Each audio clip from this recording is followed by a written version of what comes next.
Okay, we're back. That coal has now caught. So if we have a look down through here, you'll see that's burning quite frequently in there. Now the crackling sound is the indicator that your anthracite is on fire. Gets this popping, crackling sound to it. So now we can add more coal. This time I'm going to try and hold the camera and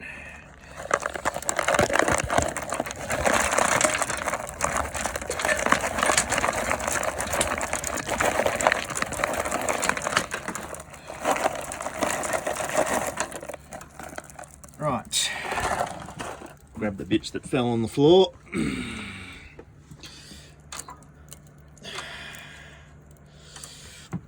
I think that's all of them.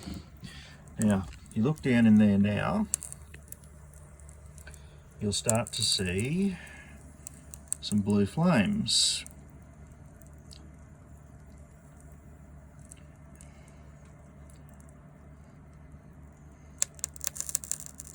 Hear that crackling going on in there? No, we're not getting our blue flames yet. Give it a few more seconds.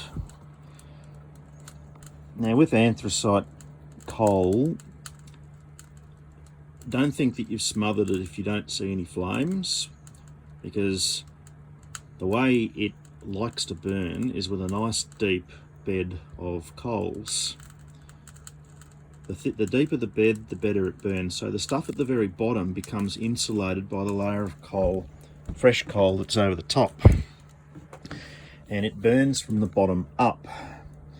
So you end up with your fire slowly migrating up through the pile, but as the coals at the very bottom start to burn out and become ash, the fire starts to move upwards, but you get this layer of ash. So after a certain amount of time you've got to get rid of that ash, otherwise the coal fire begins to lose its intensity. So you use the shaker grate to shake that ash into the pan at the bottom. Now, if we have a look down in there now, we've got our nice blue flames. Bit of an orange tip there because there's probably a bit of wood still burning down underneath. But you can see the little dots of red of the coals that are underneath what we just put in. Now that's well and truly alight now. So we can go on now and add the rest of the coal that's in this bucket.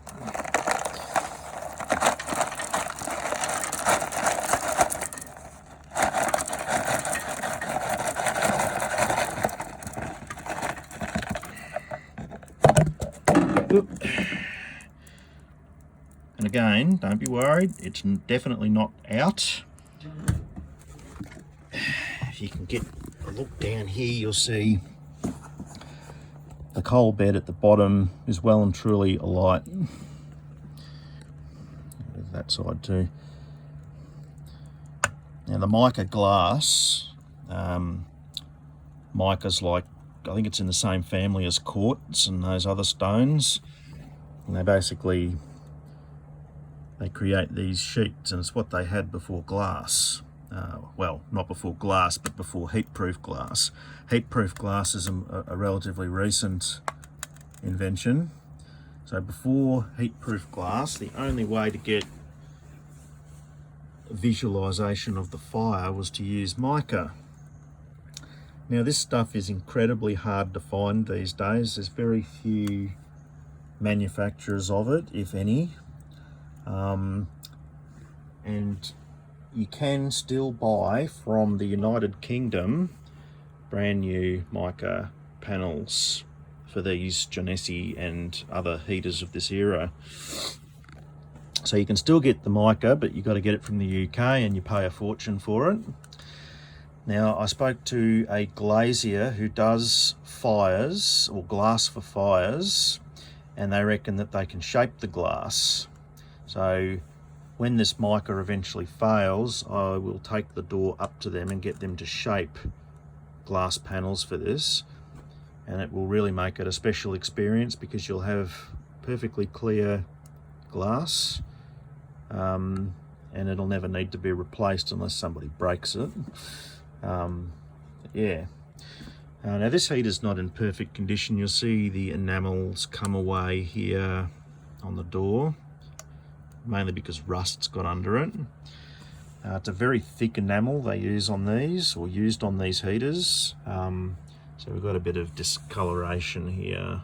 I tried to polish this, but it must be micro cracks because I couldn't get rid of that tarnish there. The other side is in very good condition still. But most of these heaters you find the enamel is always missing off the bottom, but it's pretty good on this one. Because people over the years, they bang things on there and chip it off, and yeah, it just comes away. But yeah, this was in very good condition, this one. I paid 300 Australian dollars for this heater. It needed to have all the cement redone in the back and inside around the top. There's a layer of heat-proof cement. The actual heat bricks which run around the back were in good condition, so I didn't need to do anything with them. I fitted a new door seal and a new seal around the loading door.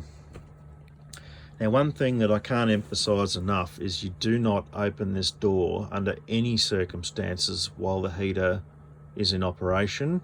The door is designed for initial starting only.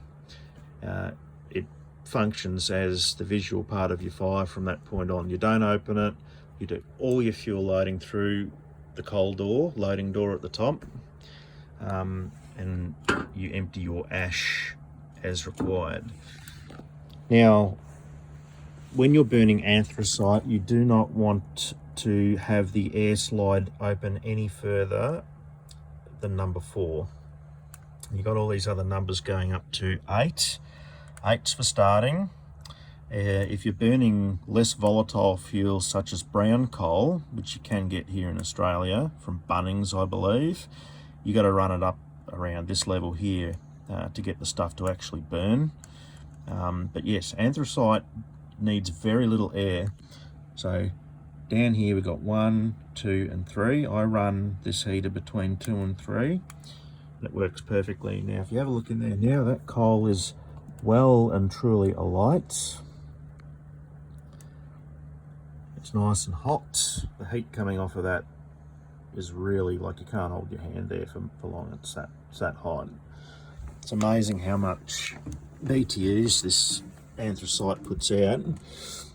Have a look down in there and you'll see that the bed of coal is nicely alight. So that's what you want. Is your, as another bloke over in the United States said, he said the dancing blue ladies. Kind of does look like that. Yeah, but that's alight. Now the next step is to fill the bed right up to the top of the door. At that point I was discussing earlier, halfway up. You'll fill it up and then you've got about 8 hours of burning from a little over 2 of these 1 litre ice cream containers of coal. I mean, that's pretty impressive. To get 8 hours burning out of wood, you'd be putting quite a bit of wood in your heater. But yeah, coal is, you can't beat it for heat. There is nothing better. Obviously there's the environmental side of things, but I mean, really a little heater like this is not going to be causing a 1 degree increase in Earth's temperatures. It's just a little fire, it's clean burning, yeah, and it chucks out a lot of heat. I have this little fan here which I have blowing just in the back here. Those really cold nights, turn that on and it just helps circulate the heat around the caravan here. It's actually way oversized for this caravan. It actually gets too hot in here after a while, and you've got to open a couple of windows, but better to be warm than cold, I say.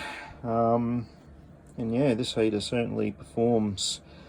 And the one I showed in the previous video, the number 2 Jeunesse, is physically the same dimensions, except it is slightly wider and slightly deeper, and the burn chamber slightly larger. So this is the number 1, and the number 1 is, well, this is highly likely the only one in Australia that's still operating, because most people put these in antique stores and people buy them and they'll put them in a corner of the room to look, you know, decorative, but never use. I'm not like that. I like to use things. The reason I got this was to use it. The other one that's in the shed, the number 2, I'll eventually use that one as well, but once I've actually got a house I can put it in.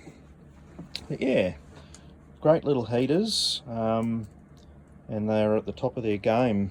When they were new, they were the pinnacle of coal heating technology for their day. Still are, in my opinion. They just work so well. Anyway, for all of you guys who wanted to know how to light up a Jeunesse number 1 or number 2 or 3 or 4, that's how you do it. Catch you later.